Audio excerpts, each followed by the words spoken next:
called Metralleta de Oro. They started like a DJ kind of band or a DJ group, and they play cumbia. They play in particular the sonidero cumbia, which is a type of cumbia made popular in Tepito, Mexico City. It's really slow, rhythmic, Afro rhythm, deep bass.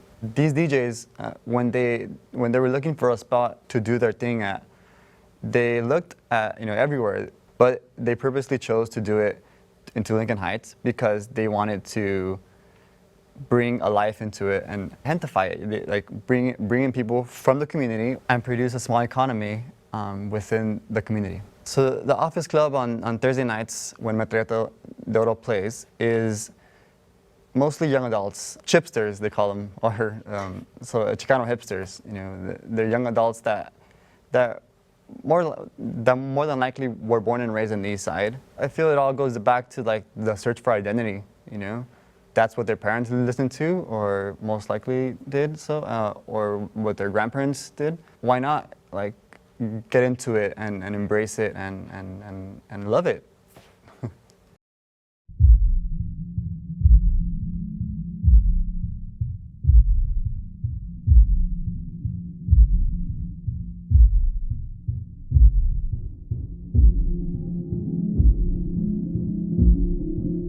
I've always liked it. I remember as a kid just dancing to it. And I still feel that it's like kind of the perfect music to dance to because it's kind of that in-between rhythm and it has a really good groove and the bass line just kind of moves you.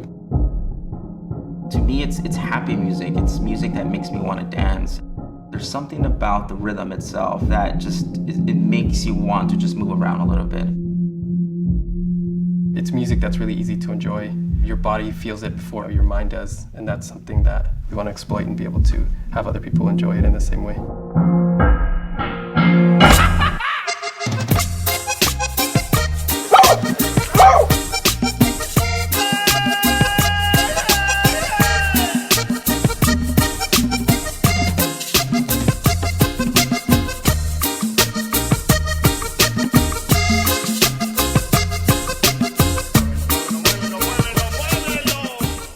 My first experience with cumbia music would have to be at like a family party, very festive environment where, the music kind of brings that out of people and it makes people dance and have fun and enjoy themselves.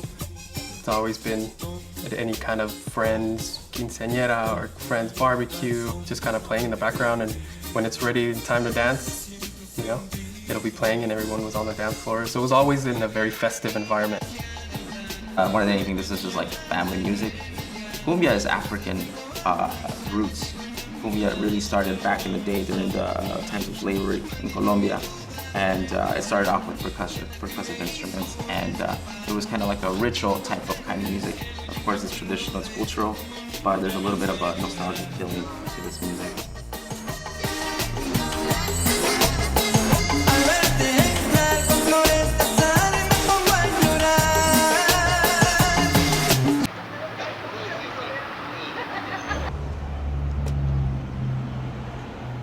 We first kind of met in high school and just have been friends since. I came back to LA and then, we just kind of all linked up here. We all grew up in Long Beach, but we all ended up in LA.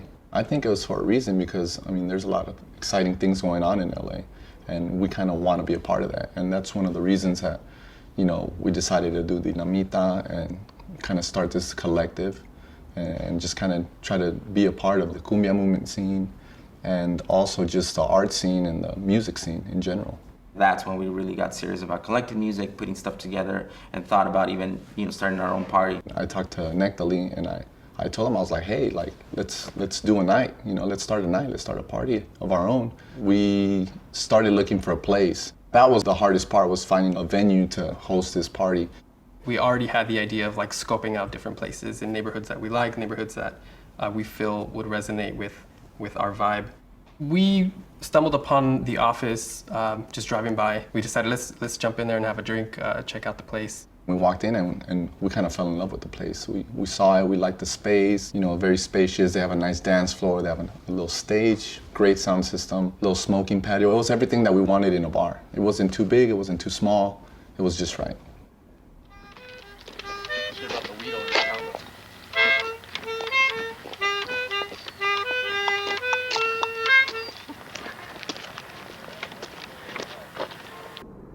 there's not much going on in Lincoln Heights as far as the nightlife. There is that hip hop club, the Airliner, that does Low End Theory. That's probably one of the only things that's going on around this part of town, and that has its crowd, and we definitely are into that. But I think Lincoln Heights is good in that it's part of the identity already of Lincoln Heights. We're not bringing necessarily something that hasn't already been here. The cumbia's already here. It's already, you hear it, like I said, from cars and from stores and businesses that play it.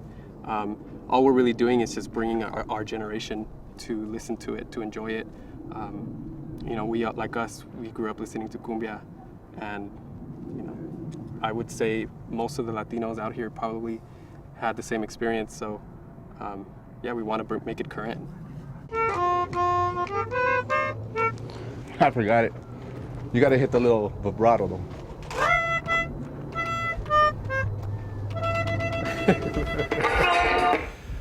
There's another cool little instrumental on this thing.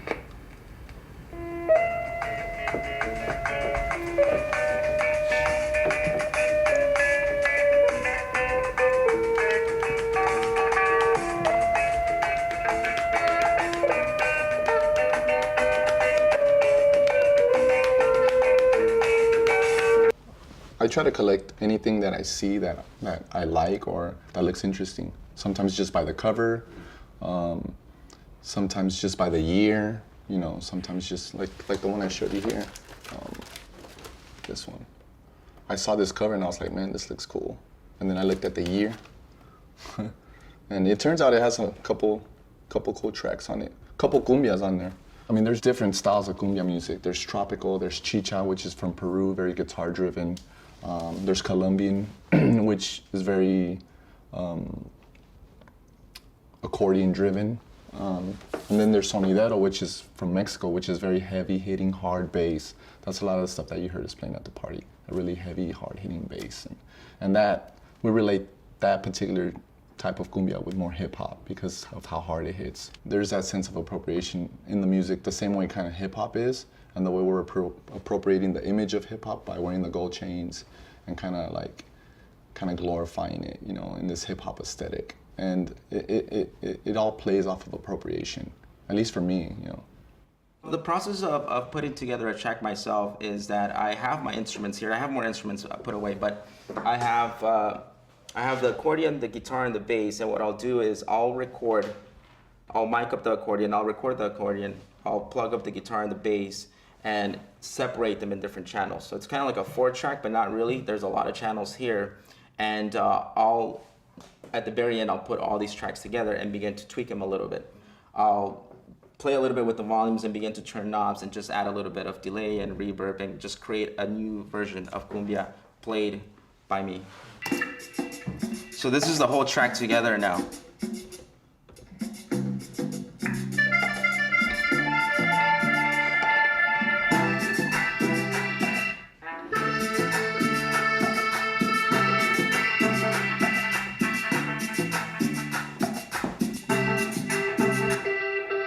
If the people are dancing, the track is really good, I think. If people are just standing around, you get a little bit kind of like nervous, maybe frustrated because you're like, okay, maybe this is not as good as I thought it was. So my only way to test this out is to actually play it in front of people.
I first became familiar with CalEarth when I met Human Falsey. I was really excited about this idea of sustainable architecture that's based on these very ancient ideas of structures, domestic structures. They're using essentially dirt from the surrounding area.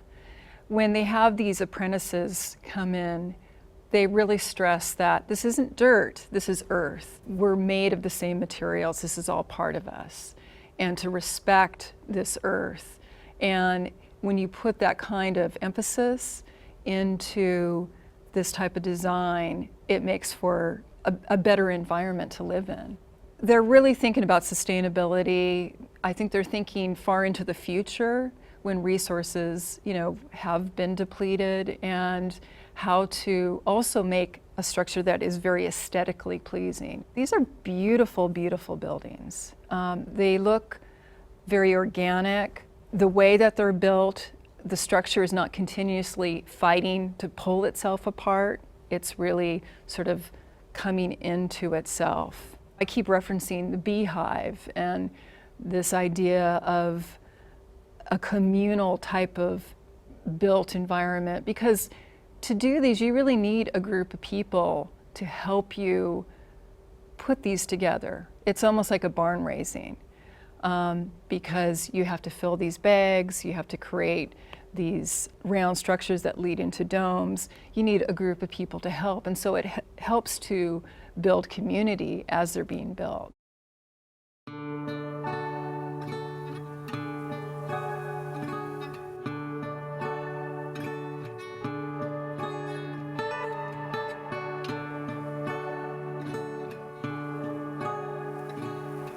Originally, when my father came to this empty plot of land, he was trying to figure out what kind of a place he can start to experiment and build structures that would help humanity and nature. They had no money or anything like that, so they said, what can we do that would be really inexpensive? Well, let's dig a hole. My dad was so passionate about helping people, and he believed that architecture was most meaningful if people were able to build themselves their own home with nothing but the earth under their feet. This was his quest, this was his life's work that he spent every day out here in the desert, and sometimes people thought, what's this crazy man doing? Nader Khalili, our founder, an Iranian-American architect, got a lot of his inspiration from classical Persian poetry, and especially the mystic poet Rumi, who says, "Earth turns to gold in the hands of the wise," and the timeless 4 elements of earth, air, water, fire. And we use the 4 elements really in all of our practices. Earth is our primary material, and varying the water content, we could get earth to behave in a lot of different ways. Fire can be seen as the sun. We position our buildings so the sun helps heat it when we need heat, and it also shades itself. And of course, air leads to the drying of the building. We insist at our institute that all of our students demonstrate respect to the medium by calling it earth and not just addressing it as dirt. In a nutshell, Nader would tell people to dig your pool and build your house. And we just teach people the basic skills of how to transform that earth from under your feet to over your head.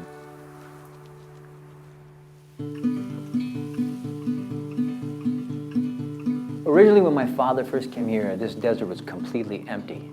Then when the housing boom happened, we became surrounded by these cookie-cutter homes. Our neighbors really don't know how to think of us or what to do with us. We get a lot of Star Wars. It looks like Tatooine, or it looks like Hobbit houses. People ask, "Oh, are you a commune?" We're like, "No, not really. We have an on-site residency program, but we're not a commune." They're like, "Are you a cult?" We're like, "Well, we're very passionate about what we do, but we're not a cult." My father was a traditional architect and urban developer building skyscrapers, but he was very unhappy. So he left that work because he realized that it wasn't serving humanity or the earth. My father's passion was the fact that there's over 1 billion people in the world who have inadequate housing today.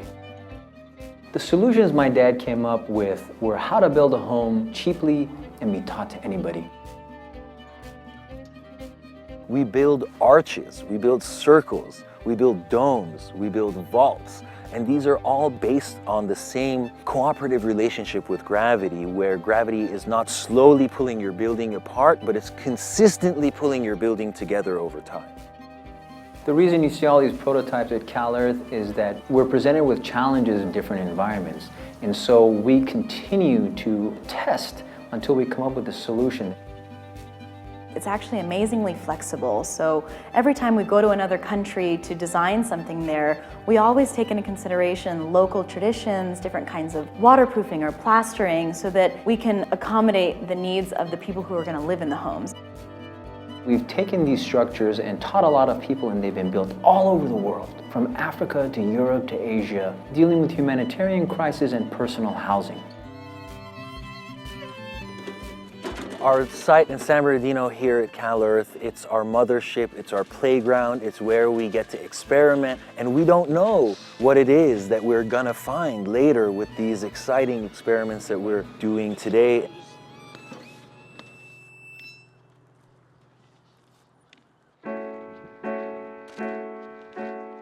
The first time I came here, it was very surreal.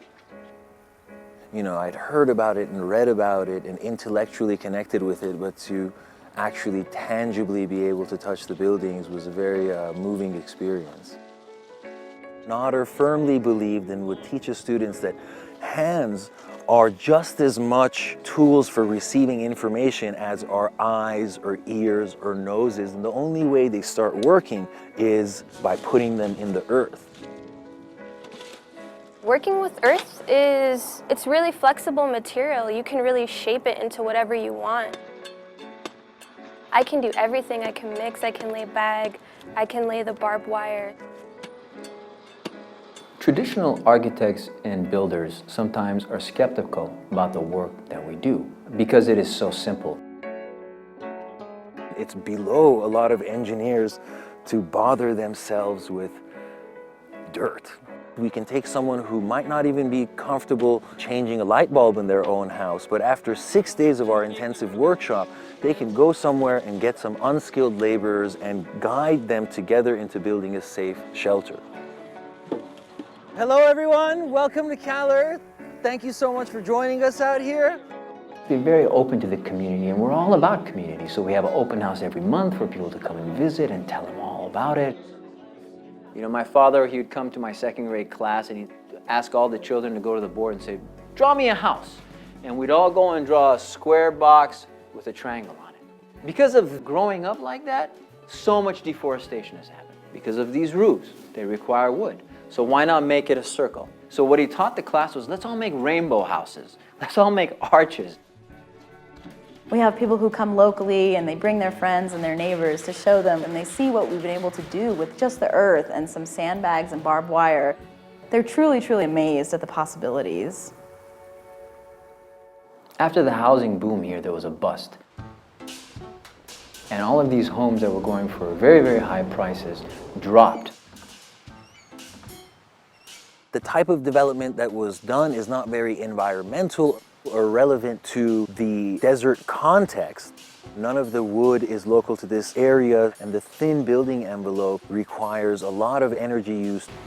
So having them be here right up against our fence really gives us the opportunity to draw vivid comparisons. Well, my father's initial focus was always on building for the poor. This house here that we're in right now is called Earth One, and it's the kind of house that fulfills that suburban dream. 3-bedroom house with a 2-car garage and a fireplace and everything like that. Significantly less expensive than building a traditional structure.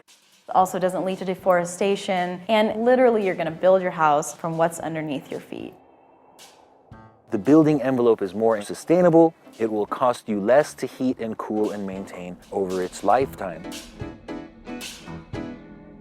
We've been able to create plans that have passed the rigorous tests by the Building Department of California to allow these structures to become mainstream and available to everybody. Everyone deserves to have a shelter over their head. They have the earth around them and they have the labor around them. They just don't have that information to get the earth to provide shelter for them. Every day we fire up the mixer and shovel some earth and just slowly pursuing our quest, one shovel at a time.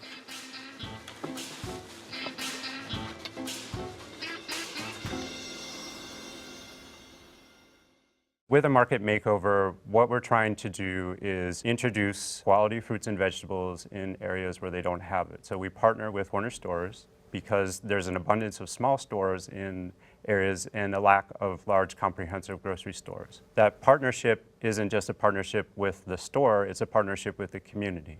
So it's a partnership with schools, with youth, with local organizations to transform the store, but most importantly, to transform the food environment. Our background is first and foremost as visual artists and visual thinkers. So when I say that we're bringing creativity to these issues, it comes from that. And any project that we do has a particular look and feel that, uses those visual strategies. It's no accident that, say, we're doing bus posters that look very different than any kind of public health campaign that anybody else does. And it's also no accident that what we take pride in is that we hear comments like, oh, I saw you on that poster down the block, because it's the community representing itself. That's part of the idea of social practices, really social engagement. It's a long-term relationship with a community where we're involved in a dialogue. We're not the ones setting the dialogue, we're help facilitating it,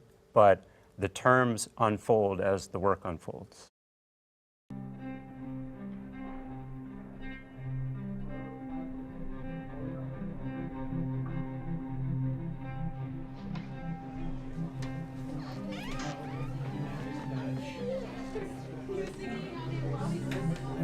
My dad used to work at a fast food restaurant, and I get fast food for free all the time. So, that's not really healthy. Because, I don't remember being taught about food when I was a kid, about vegetables and fruits. I just ate what was given to me. My family we have everything. We have heart disease, we have cancer, lung disease, obesity, diabetes, that's all that runs through all of my family. Eating healthy is like a way to start to prevent that, so the younger generation won't get it. So one of the problems that we have with corner stores and what we call food swamps, or these are generally urban communities, low-income urban communities that have poor access to healthy fruits and vegetables, is the common venue for food purchasing in these food swamps is the corner store. And they oftentimes don't offer lots of fruits and vegetables, if any at all. And so we work with the store owner so that they not only can supply fruits and vegetables for purchasing and consumption, but that they also can get them at low cost so the community can afford them. The Market Makeover is a really comprehensive approach to addressing healthy food access. It's about working with young people to bring fresh and healthy food to existing corner markets, to transform them so that they can offer healthy food retail. Got involved with Public Matters it's been about 3 years now, almost. They approached us doing this project, the Market Makeovers, and principal approached me about the possibility of having an elective course, like a food justice course, to connect the work that Public Matters is doing with the students here at Roosevelt High School. What they're doing right now is some of the signage that's going to go on inside one of the markets, inside the Euclid market. So it says fresco or fresh, and that's going to go directly on top of the produce refrigeration that's going to go inside the market. The idea behind it is that when someone walks into the market, you're going to have this big fresco sign, very colorful, that's just going to jump out at folks that walk into the market. We had to reorganize the whole inside because walking in, there was this big wall of chips. And so we had to get rid of that. And then we've also been decorating the outside. It was very plain before, and you want to make sure that you can actually notice the store. One of the stores we opened was right down the street from a senior center. And then it's really nice having them come up to you, thanking you that they don't have to go so far, to get their vegetables and their fruits because it's right down the street. So it makes you feel good, gives you a sense of pride, like, yeah, I'm doing something right. I remember my mom, she used to go to Trader Joe's, so we would drive all the way to Whittier City just to get some type of healthier foods. And now it's just like, oh, I need to look for something healthier around here. And this is an example where like it needs to be in a walking distance from families in this neighborhood. In order for these market makeover interventions to work, the corner store owner, the market owner, needs to see him or herself as an asset for the community. Otherwise, these projects won't sustain. And they'll continue to sell liquor and lottery tickets and cigarettes, which brings in a lot of foot traffic but doesn't make the community healthy. Bringing healthy food into the community and possibly impacting the community in a way that we really didn't know was possible. Trying something new, putting fruits and vegetables in the front versus the junk food. So it sounded like a great idea and we went for it.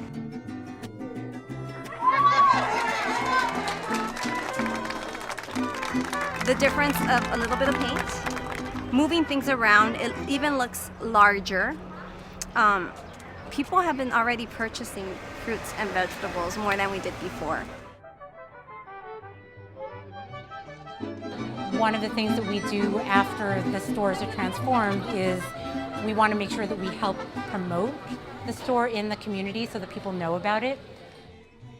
Often the hardest thing is the time after the transformation, because there's all this energy that goes into transforming the store, there's all this work, and you can't just leave it once it's done.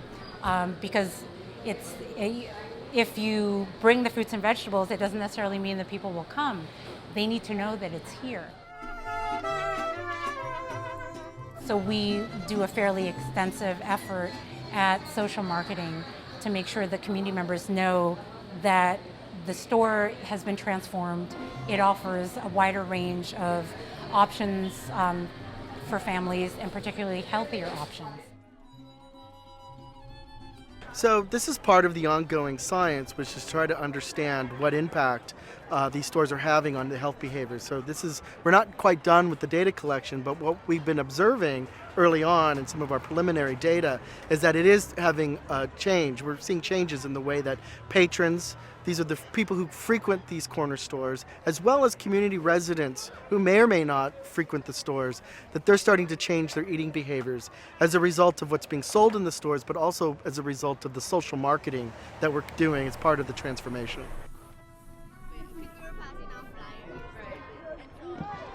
When Public Matters designs a program and works with communities, we make sure that we're working with young people and developing kind of a cadre of leadership from within the community.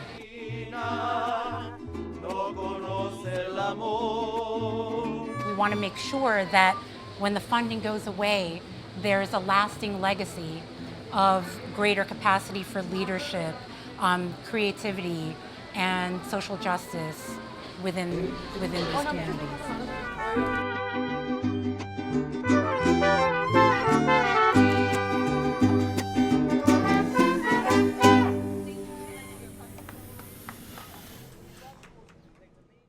I'm Jennifer Frias, Associate Curator at the Sweeney Art Gallery, which is located at UCR Arts Block in Riverside. We were looking for an artist to represent our institution for the City of Riverside's annual Festival of Lights. One of my sessions with Hiromi, when she was in the process of creating this work, she had told me about this photograph by Joe McNally that was featured in National Geographic. And what you see in that photograph are 3 Russian children, half naked, wearing underwear.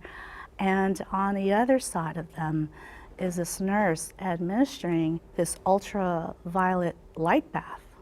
And this light bath is supposedly a way to enhance their intake of vitamin D.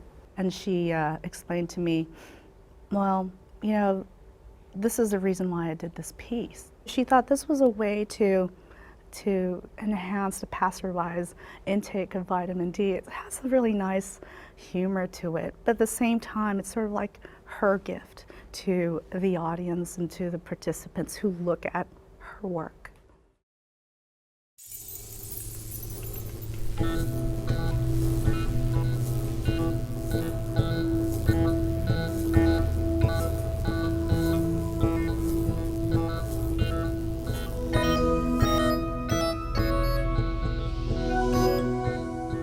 I think it looks like a tropical forest, and this is really silly, but it reminds me of that Goofy Kids show, Fern Gully.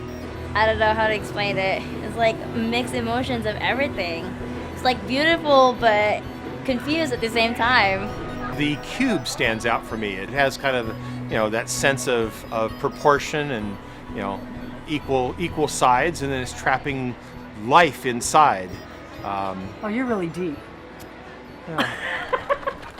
The city of Riverside has this big event called the Festival of Lights, and our museum thought, well, it'd be interesting to participate, and we'll bring in an artist and have them exhibit their work, specifically an artist that deals with light. I use light as a medium. I enjoy the ephemeral quality. The light doesn't last forever. If I walk into the rooms that are just blue colored, it gives a really calm feeling to it. And if I go to the rooms that painted red, it's like, it kind of gives me energies. And sort of, it's definitely affect our mood and emotions and feelings. We're not ever really seeing a color. What our brains are seeing is the relative amount that our red, green, and blue cones are being excited. So if it's, let's say, a blue light, it would tend to excite the blue cones more than the red and green. And so our brain's going to interpret that as blue. Hiromi's interest is the refraction of light and how light plays with her work. The intangibilities, it's something about it, it's magical, that you can't really touch, but you can see it. You have these really subtle brush strokes, and then you have these objects that you think that you recognize, but you don't. I wanted to make it sort of a box of curiosity, and I love suggestiveness that I see in the nature in the foggy days. You can't really tell exactly what it is, but it's there, and that opens the imaginations. I see a colorful picture. Ultraviolet is inspired by the color palette in Sunset in Suzanne, California. We've associated the color and the time of day and kind of the sort of the relaxing feeling that the day is ending, and I think there's a psychological association with that impacts us more than the color itself. How can I transform that experience that I had looking at a gorgeous sunset into the space? So that's my challenge. I constantly quote Walter Benjamin and the idea of the flaneur or the voyeur. You have this huge thoroughfare right outside, and you have people looking in, and that observer's role becomes really integral to her work. They become part of the piece. They become participants in her installation, and they are also part of that refraction and reflection on all these windows. Everything that the viewer or the flaneur is surrounded by, the buildings, the trees, the crowd, and the thoroughfare behind you becomes part of that observation, and it becomes part of that participation.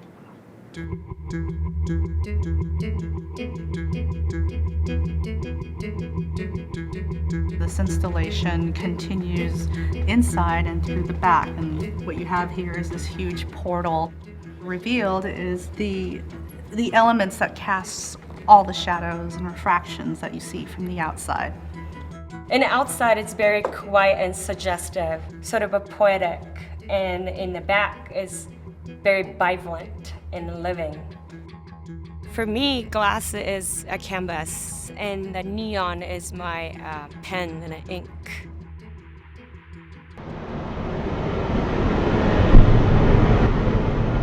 Everything starts from Glass Blowing Studio. The materials are there. The molten glass is there. I see a lot of phenomenals. Sometimes I see like great things on the floors or piece of the corners or trash, that something that I find really interesting. The curiosity of lights and curiosity of how light shines through, what this transparent material does, and sort of all those material study that I do, the things that I'm interested in, content in the box. There's many artists out there, contemporary artists, have been dealing with neon. Most of them, I would say, deal with neon as script, as text. You have Glenn Ligon, Jason Rhodes, and I know Tracy Emin has been doing neon. But I think the difference is, and it's kind of nice to compare Hiromi's work with theirs, is that she's using it not just as text, but also material and the subject for her piece. We see all the neon signs everywhere, but just how I use it, it can gives a different way to look at it, and sort of shifting perceptions of how to look at things. Hiromi's neon has a way of calming you down, and when you look at them, they're kind of like ornaments too, where they let you contemplate and they allow you to also just view them for face value. One of the reasons we react to it is that it's a narrow wavelength. It tends to be very bright. There aren't very many natural sources of such a narrow wavelength. For me, it's more of the offer a sense of relaxations or calming and peacefulness. You know, if viewer comes in and had a terrible day, if that person can feel better, that's great.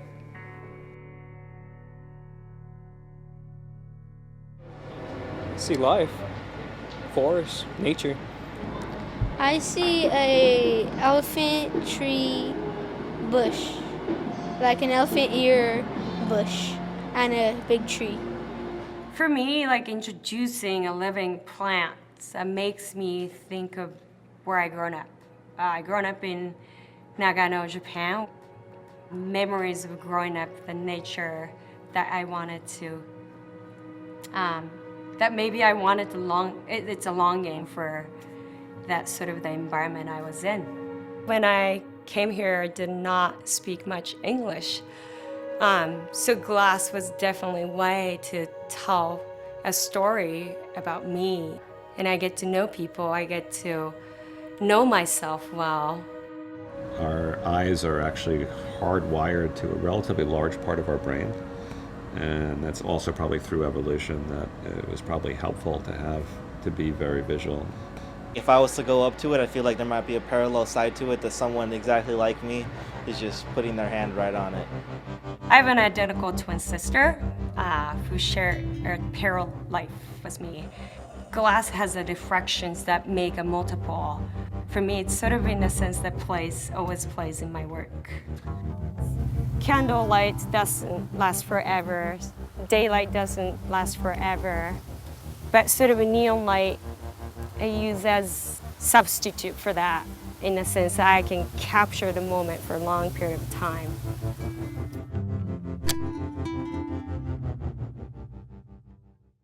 Germs is sort of a continuation of a legacy of Chicano art in Los Angeles. His work both references past artists, but at the same time he's creating his own identity. Germs uses references to the Virgin Mary quite frequently in his work. He specifically cites an Our Lady of Guadalupe mural that's in his own neighborhood where he grew up. It is a type of mural that you're going to see in a lot of different neighborhoods on the sides of a lot of different buildings in LA. So at the same time, he is both incorporating something that is a part of his youth and a part of his own neighborhood culture, but it's also something that hits a chord with a lot of other people in the city of Los Angeles. That's kind of what I really appreciate about Germs' work, is that he's taken a bunch of sort of disparate sort of references to different aspects of life in Los Angeles and put them together into these big, beautiful, colorful pieces. And then there's the tentacles, and the tentacles have become Germs' trademark. He uses the tentacles to create letters, to create scenes, to make these big, abstract sort of pieces through which other sort of references, you know, the Magoo car, the Dodger hat, the Virgin Mary, all come to life.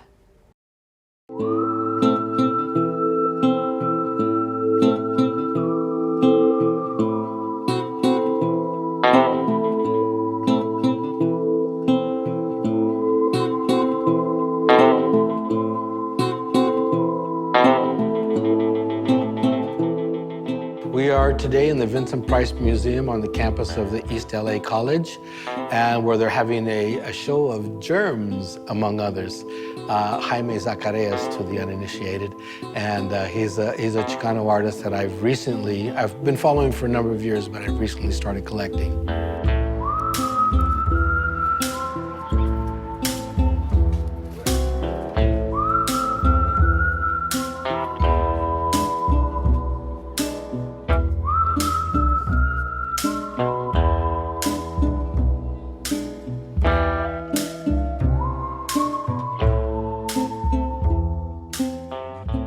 My studio here in Chinatown, right next to Lincoln Heights.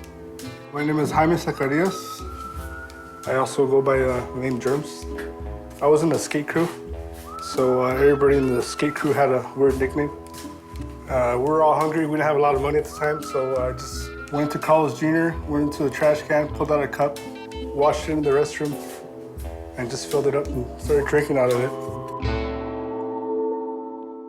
You know, I started educating myself in art as an academic pursuit. I wanted to be sophisticated. I wanted to be able to go to a cocktail party in New York when I was, you know, say, oh, that's a nice mural. That's a lovely blue period Picasso. You know, like that was going to happen, you know. But it did happen because I studied the art long enough, and that's when I discovered the Chicano painters. And I go, these guys are really good. But they were telling it from a different perspective with a different energy, and they were being influenced by their own energy from their own communities. I was born and raised in South LA. Just the environment inspires me a lot. You know? I've been doing art my whole life. I don't like being bossed around, so I just wanted to be my own boss and do my own thing. And just started painting. I like not being tied down to like just any genre of art. I could be lowbrow or Chicano. Chicanos are Mexican Americans with a defiant attitude that they stand up for their rights. They will not take a secondary citizenship.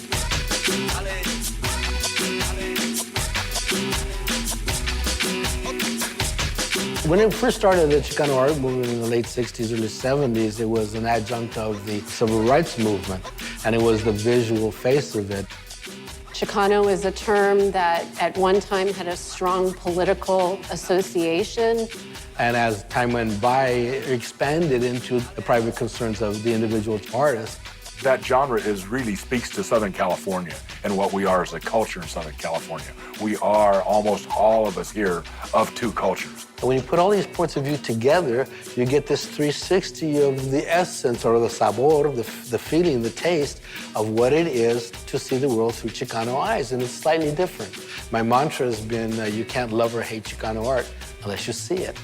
And when they see it, people go, oh, I didn't know it was going to be like this. Oh, this is good. I like this. We got to carry on the kind of like the legacy of it, you know, and keep pushing forward.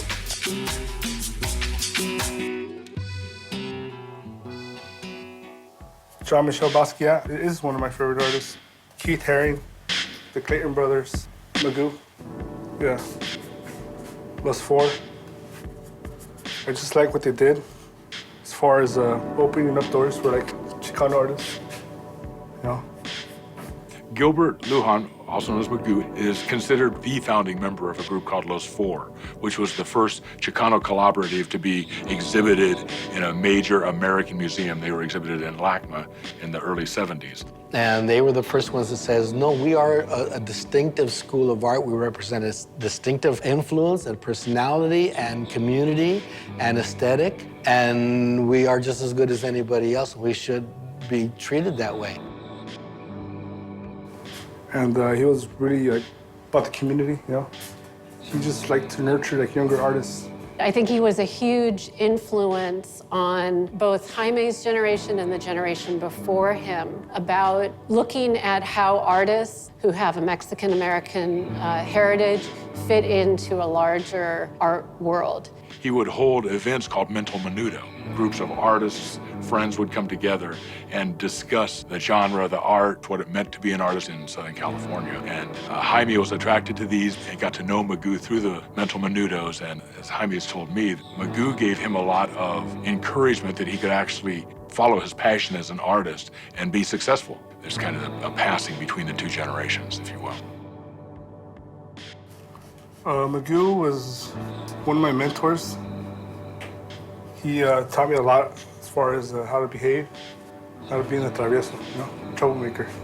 Just show up to art shows, have beers, and make a mess, break things, tag on things.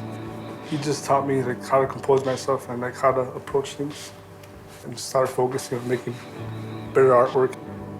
His take on the Chicano experience was that he didn't want it to put people off. He didn't want people to be frightened by it or afraid of it. He wanted to draw them in, and the way he drew them in was through humor. So his artwork's always really cheerful, it's bright, it's uplifting. Gilbert would be in about 72, 73 right now if he were alive. He passed away several years ago.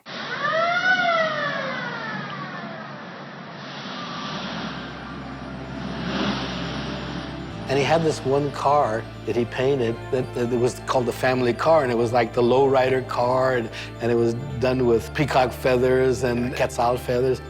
The car was actually listed on eBay under hot rods for sale, and now it was at the auto pawn shop. And the salesman was telling me, you know, the paint job, you know, is kind of crazy, so you can paint it gray. It'll make a great lowrider. It clicked, Gilbert Lujan. I think that's who painted the car I saw on eBay. I got it home and immediately contacted Magoo and told him I'd bought the car and I would like his help in restoring it. Although it's our family car, this is really our cultural family car, and it embodied everything that he valued. The graphics in the car really speak to his ancestry as a Mexican and a Mexican American. It really brought a lot of joy to my heart to be able to save this for him. And so this painting here is a tribute to Magoo told by germs. And so it has obviously tentacles that come out of the bottom, and there's this blue dog driving it and into the clouds. It has a sense of humor, you know. Art doesn't necessarily have to be taken seriously all the time. I think that's an affectation. Our art should make you laugh a lot. Liquitex, Nova Color, something special for Magoo, and that's what I came up with.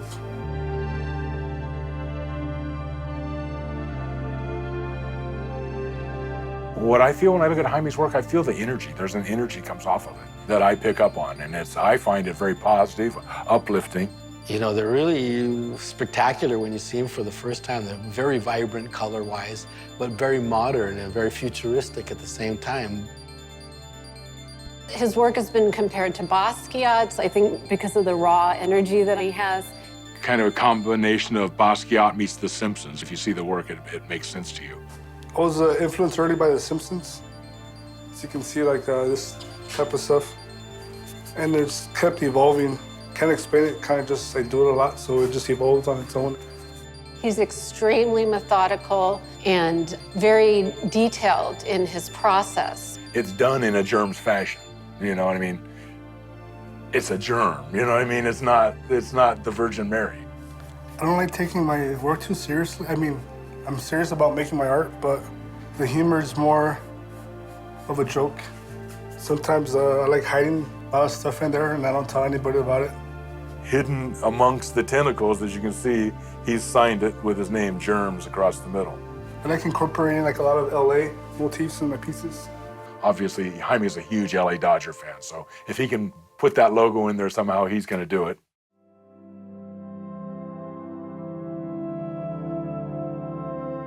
And he's really developed his own distinctive lowbrow art, and it's very highbrow now.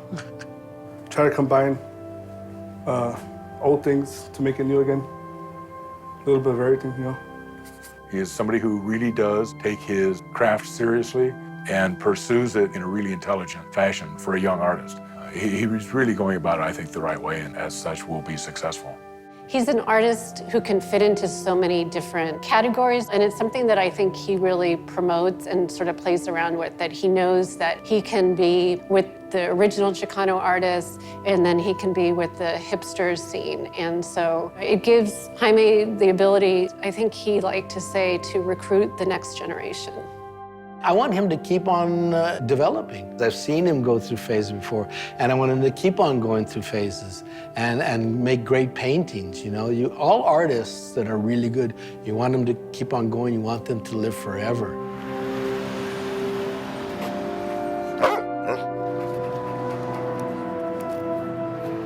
I got a 2.5-year-old and a 8-9-month-old, Diego and Jeremy. They're the reason why I gotta keep working, you know. I love them. I draw with Jeremy. He makes a mess. I love watching him make a mess, and good kid. You just keep doing it, you know. It's like the only thing that keeps me sane, I guess. Happy doing it, and if I keep doing it for the rest of my life, it'd be awesome.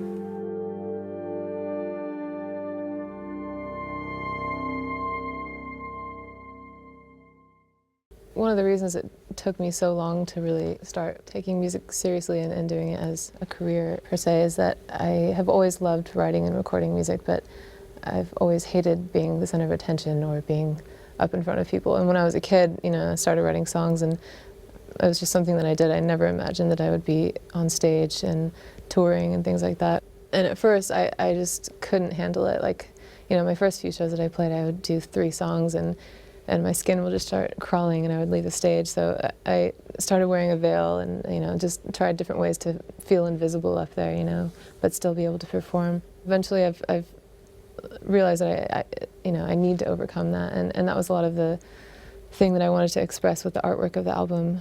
Is you know, yeah, like finally kind of showing my face, you know, not covering it with something, and you know, but there's still that sense of, you know, there's like the spotlight, and the way that I'm holding myself is a bit uncomfortable. So, yeah, I was trying to portray that. Going back to the themes of the album, there's definitely a lot of themes of overcoming and fighting for something, you know, and I wanted to be able to portray that I was trying to fight to be brave and to be a better performer, because music is my job, and I love writing music and I love making albums, but sometimes getting on stage can be like pulling teeth, so. Yeah.